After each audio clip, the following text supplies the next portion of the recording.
Hi, I'm Dr. Tamar Gendler, Dean of the Faculty of Arts and Sciences and Professor of Philosophy, Psychology, and Cognitive Science at Yale University.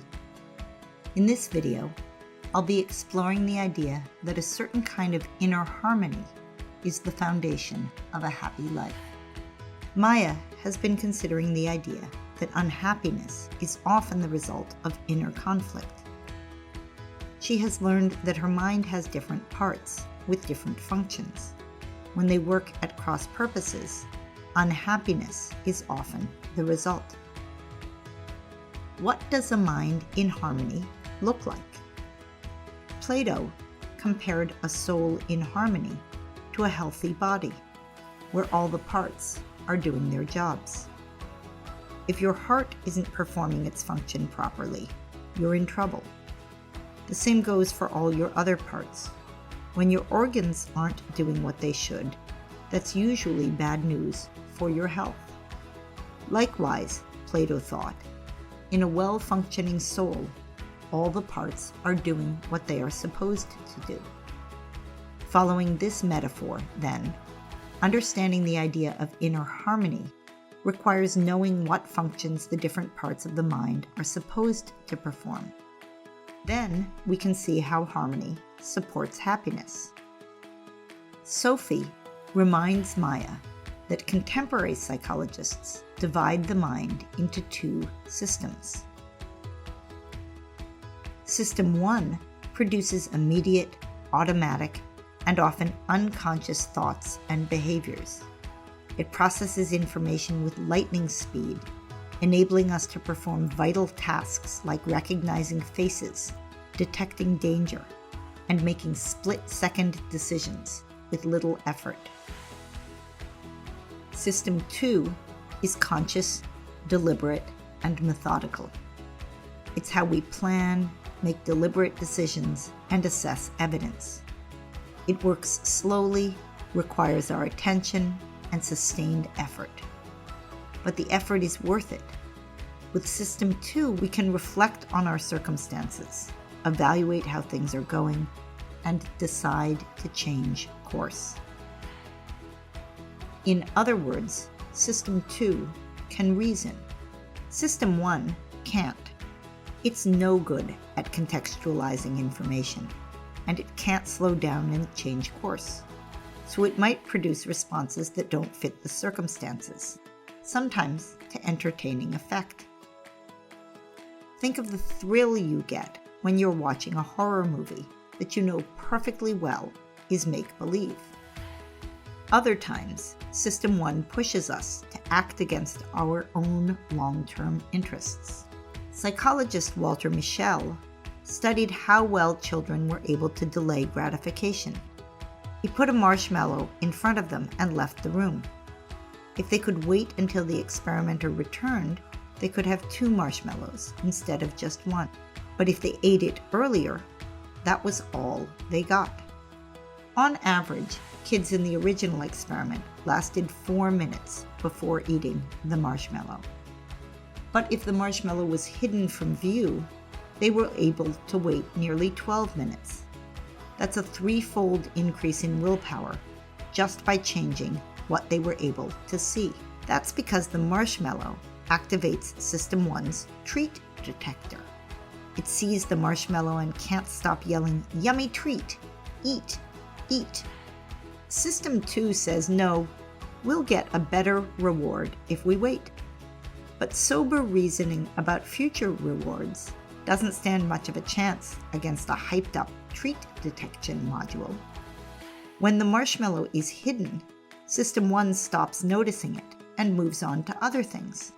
It's much easier for System 2 to run the show when the treat detector is turned off. The marshmallow test is an example of a kind of choice we face every day, whether to indulge now or to delay gratification for a better reward in the future. Researchers found that shorter waiting times in the marshmallow task are correlated with a number of other outcomes. Lower scores on standardized tests, higher rates of substance abuse, worse strategies for coping with stress, and a number of other long-term disadvantages. Which is better for our happiness?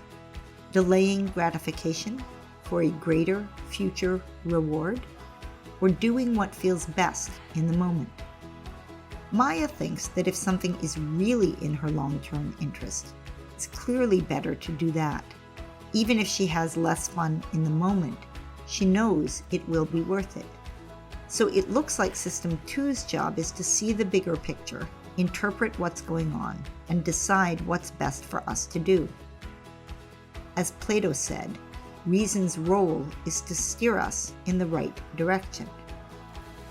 Maya is starting to see how a harmonious soul can be the foundation of a truly happy life. But something about the marshmallow experiment still puzzles her. If System 2 can't resist System 1, how can we put it in charge? It seems like hiding the marshmallows is a better strategy than expecting reason to rule. Sophie smiles. That's right. Reason doesn't rule by shouting orders at the rest of the soul. System 1 just doesn't work that way. It lies outside System 2's direct control. Rather, System 1's responses are shaped through repetition and association. It learns through habituation. And, as Aristotle said, it is impossible to change by argument what has long been absorbed through habit. System 1's habits are automatic and effortless, and System 1 doesn't listen to reason. So maybe putting reason in charge looks like this. First, we think carefully about what's in our long-term interest.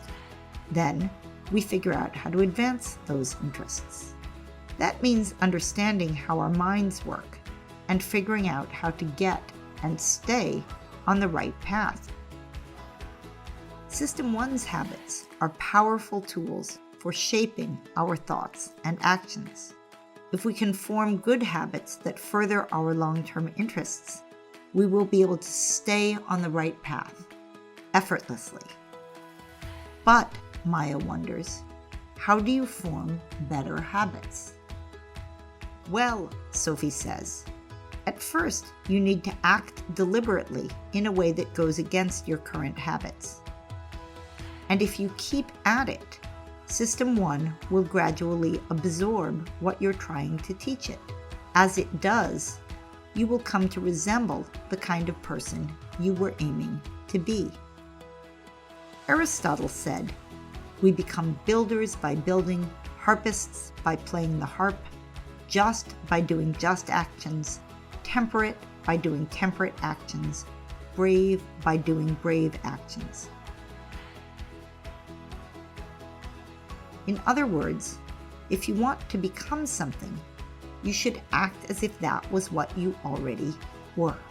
To be happy, then, you should start by building the habits of a happy person.